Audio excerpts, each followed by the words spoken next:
Cape Town refugees have been removed from the Central Methodist Church in Cape Town. They've been moved to a tented camp in Bellville. Now, Ronald Masinda has been talking to some of them.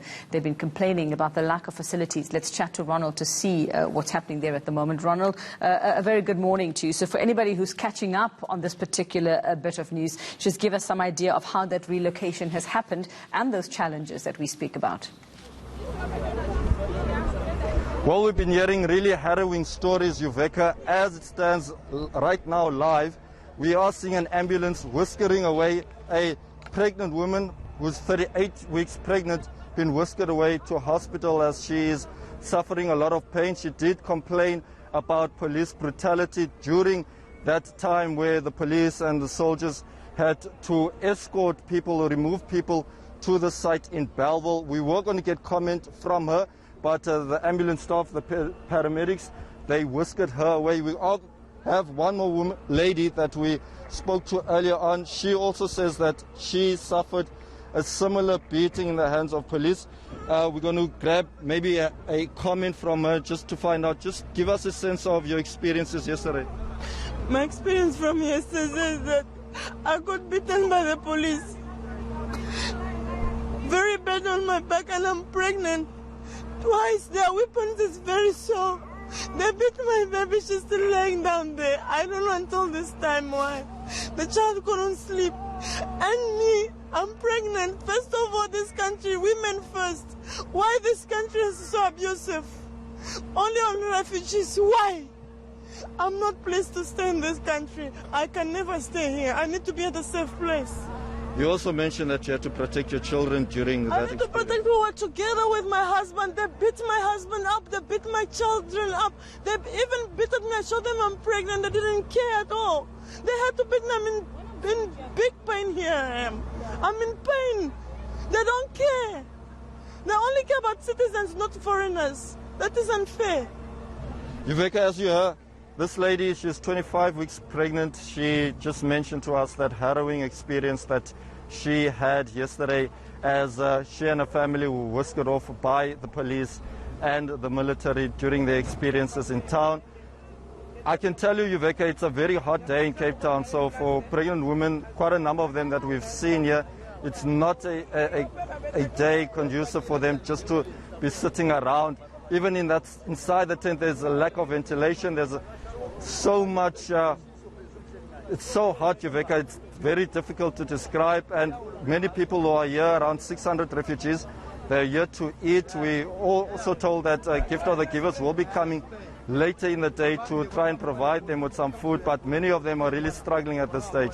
Yeah, and Ronald, I mean, just listening to that woman, and I mean, it is heart-wrenching indeed. Unnecessary force being used there, especially if, like she said, it did happen with her children as well, and she's pregnant as well at the moment. Somebody will have to answer for that. Just a very quick idea, Ronald, of what you've seen just walking around that relocation site there. What have you seen in terms of provisions made, and who's driving this? Who's, you say Gift of the Givers will be coming. Who else is there to actually give them some kind of direction and help that they need at the moment? Well, of course, the Department of Public Works as well as the City of Cape Town have really been the driving force around this project.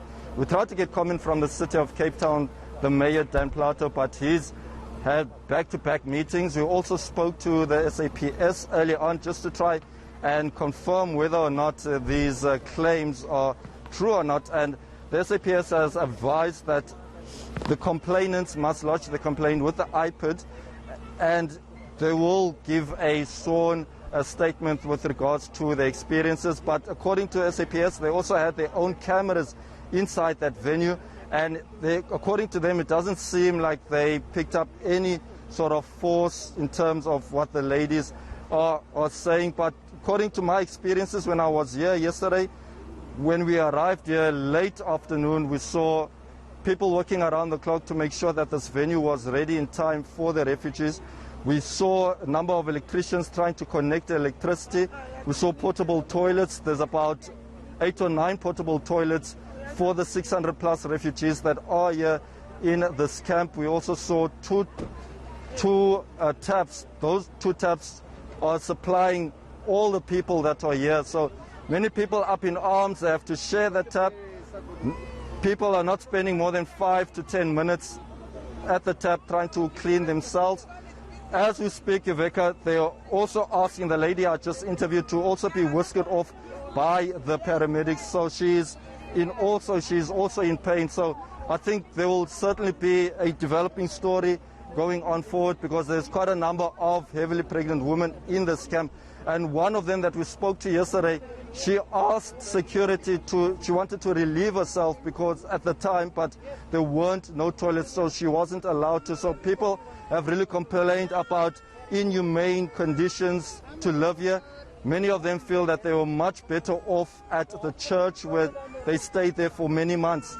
Well, Ronald, before I let you go, very quickly as well for us, in terms of the restrictions, in terms of social distancing, in terms of the precautions we have to take as well, masks, gloves, all of that, are you seeing any proof of that there with this large group of people in one space? Absolutely not, Iveka. There's absolutely no social distancing, especially inside the tent. Many people seem to be on top of each other. It's very, very stuffy, Iveka, and there's no ventilation whatsoever. So there's many causes for concern. We are also trying to get comment from authorities to find out what is the next step, because the people here, they've only been here for one night and already they are up in arms, and they will be here for the entire period of the lockdown. This is only a temporary shelter, and just imagine going forward, if conditions should stay the way they are, just how much will they complain about? Because we also heard that around 1 a.m. one of the refugees tried to escape the site, security telling us this story, and just trying to run away from here, and he was unable to run away as security ensured that no one will leave the site. All right, thanks very much for that update, Ronald Masinda there. And it's difficult conditions, and just hearing those stories breaks your heart. And I suppose hopefully somebody gets there to help them. We do understand Gift of the Givers, like Ronald said, on their way there, which